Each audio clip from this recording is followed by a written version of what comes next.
Panggilan sudah yang ketiga. Nanti berikutnya akan ada langkah-langkah hukum yang akan kita ambil. Ya tentunya nanti kan akan penetapan DPO. Kalau tinggal tunggu seminggu kemudian.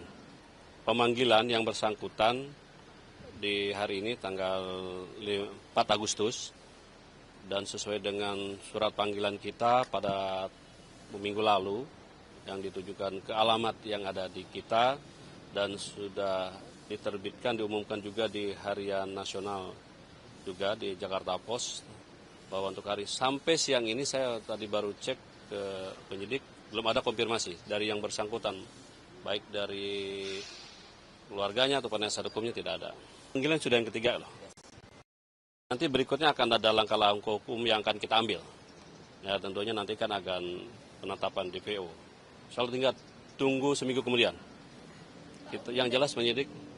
Baris Krim Polri mengkonfirmasi bahwa kejaksaan sedang mengajukan ke mereka soal notes Riza Khalid dan Juristan itu per kapan Pak mengajukannya?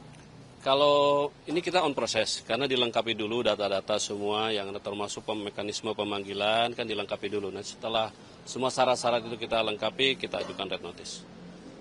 Samping termasuk DPO, penetapan DPO. Tapi saat ini berarti penetapan DPO-nya belum ya Pak? Belum, ini kan baru peringatan ketiga. Untuk tersangka lainnya Pak, ini kan udah 18. Update-nya sejauh ini sudah sampai mana Pak penyidikan? Yang perkara Pertamina, masih yang itu. Sampai saat ini sudah 18 yang ditetapkan, belum berkembang. Klaster pertama akan dijadwalkan dilimpahkan ke pengadilan kapan Pak? Masih dalam teman-teman tim JPU, masih dalam penyusunan surat dakwaan dan administrasi, mungkin dalam waktu dekat akan segera dilimpah ke pengadilan. Pak, ini ada kabar viral dari pagi katanya kediaman pribadi milik Jampitsus Febri diperiksa digeledah penyidik. Apakah digeledah oleh Mabes Polda Metro Jaya? Apakah Kejagung mengetahui kabar itu, Pak? Tidak ada sumbernya dari mana? Hah? Beritaan dan kabar-kabar di media Ya, sosial. sumbernya harus jelas. Sampai saat ini nggak ada. Tapi kalau dari Kejaksaan Agung, Pak Febri ada laporan nggak? Nggak ada. Nggak ada kok. Tapi terkait dengan penebalan pengamanan oleh aparat TNI di rumah Pak Jampitsus itu, Kalau pengamanan, kita kan sudah ada MOU dengan TNI, Panglima TNI, Kejaksaan Agung. Terus juga kita ada perpres juga. Ya kebetulan kan Pak Febri ini kan Jaksa Agung Tindak Pidana menangani perkara-perkara korupsi, ya Anda kan tahu kan. Pasti pengaman dari dulu sudah ada dari TNI. Ini beliau masuk ke kantor studi. Masuk, ada. Iya, ada lagi. Pak, kemarin tanggal 1 kan pemeriksaan Wilmar, Pak, di kasus beras. Itu dia hadir nggak Pak perwakilan dari PT Wilmar itu, Pak? Nanti saya cek kayaknya sih hadir, kayaknya hadir. Seingat saya kayaknya hadir, belum ada. Hadir kayaknya. Ada yang mau dipanggil lagi nggak soal kasus penyelidikan beras ini, Pak? Sementara belum. Penyidik lagi, teman-teman penyidik lagi fokus dulu penuntasan perkara-perkara lain, termasuk kan ini Seritek, Pertamina, terus juga Diknas. Ini kan juga butuh segera, karena kan sudah ada penahanan semua, dikejar-kejar waktu. Kan keterbatasan penyidik terbatas, perkara kan banyak, tersangkanya banyak. Perkara pertamanya ada penggeledahan baru nggak sih Pak? Ada namanya. Ya ada Pak. Tetap ada di pihak yang terkait ya. Klaster 1 tersangka 1 Pak? Ada yang kayaknya sih. Februari 2020. Enggak, kayaknya yang 2 deh. Pas 2. Kayaknya sih ya. Tapi nanti saya pastikan, takut salah saya. Iya Pak. Ada. Di kantor atau rumah atau bagaimana? Di rumah kayaknya. Ini juga berarti baru belum sampai seminggu ini Pak ya penggeledahan itu Pak? Belum. Jakarta Pusat, Jakarta Selatan, Jakarta Utara? Aduh. Masih di wilayah Jakarta gitu aja. Siapa ya? Pak, besok kabarnya Fiona Handayani diperiksa lagi Pak dalam kasus korupsi Chromebook. Apa benar, Pak? Nanti saya cek. Fiona kan salah satu saksi di perkara Chromebook ya. Yang bareng dengan JT ya. Baik ya, nanti saya pastikan. kalau Nadiem Pak, ada update kapan? Sementara Nadiem ini kan pada saat itu kan menteri, membuat kebijakan kan. Nah tentunya kan di sini kami penyidik sedang tetap berjalan sampai saat ini baru 4 yang jadi tersangka.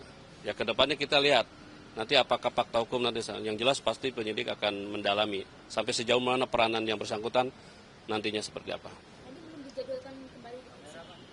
Saat ini belum. Pak, kalau kasus korupsi beras itu Pak, indikasinya sejauh ini pasal 2, pasal 3 atau surat gratifikasi sih Pak? Pahami, di kita baru penyelidikan. Sifatnya masih klarifikasi. Tapi kalau indikasinya? Ya sementara kan masih klarifikasi nih. Kita tuh teman-teman penyidik pengen memahami, kan kita kalau terkait dengan tindak pidana oplosan beras kan teman dari rekan-rekan dari Satgas Pangan sudah menetapkan, sudah naikkan penyidikan dan bahkan sudah menetapkan tersangka.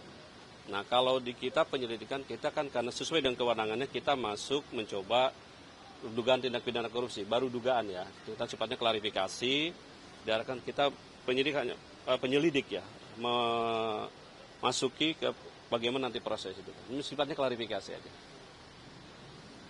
Pak, soal pembebasan Tom Lembong Pak, menurut Kejagung apakah sebaiknya terdakwa lain juga mendapatkan hak yang sama Pak? Pertama ya kami menghormati ya kan bahwa itu hak prerogatif konstitusional Presiden dan itu sudah sesuai dengan amanat Undang-Undang 45 dan juga sudah mendapatkan dari check and balance juga persetujuan dari DPR. Dalam hal ini bahwa perlu kemudian ditindaklanjuti dengan Kepres. Jumat malam kemarin kita sudah menerima Kepres di Kepres nomor 18 tahun 2025. Di mana dalam bunyi Kepresnya itu terstate memutuskan segala proses hukum dan akibat hukum terhadap saudara Thomas Trikasih Lembong ditiadakan. Bukan membebaskan ya. Karena kalau membebaskan ranahnya pengadilan, ya kan? Artinya ditiadakan di situ. Nah terhadap tadi yang Anda tanya terhadap tersangka atau terdakwa yang proses itu tetap berjalan. Kan ini kan sifatnya personal. Tidak kalau di situnya disebut di Kepresnya cuma satu orang, ya kita proses tetap berjalan. Kita tetap sidangkan sebagaimana mestinya.